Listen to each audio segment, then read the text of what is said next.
Crown rump length బేబీలో normally మనం scan చేసేటప్పుడు baby length ఎంత ఉంది, బేబీ హెడ్ సైజ్ ఎంత ఉంది, న్యూకల్ థిక్నెస్ ఎంత ఉంది, ఇవన్నీ మెజర్ చేస్తూ ఉంటాం మనం.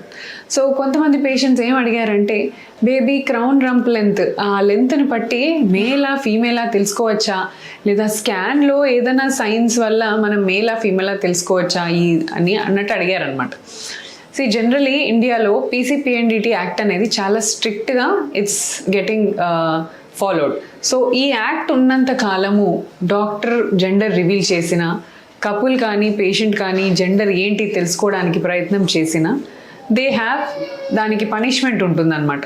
So they have jail for that and they have some money compensation for that. So ఇవన్నీ ఉంటాయి. సో దీనికోసమని జెండర్ రివీల్ అనే ఇండియాలో డిస్కషన్ అసలు రాదు. అండ్ స్కాన్లో మనము ఫస్ట్ సిఆర్ఎల్ చూసేది బేబీ గ్రోత్ ఎలా ఉంది దానికోసం మెయిన్గా చెక్ చేస్తామే తప్ప not for any other reasons.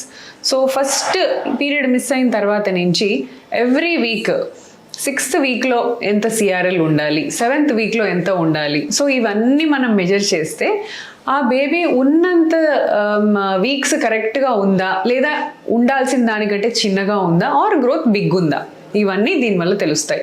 And early వీక్స్లో అంటే ఇమ్మీడియట్గా పీరియడ్ మిస్ అవ్వగానే 1 వీక్లో 10 డేస్లో స్కాన్ తీసుకుంటే, ఎర్లీ ప్రెగ్నెన్సీ స్కాన్ తీసుకుంటే మన ఎగ్జాక్ట్ డెలివరీ డేట్ తెలుసుకోవడానికి చాలా ఉపయోగపడుతుంది అనమాట.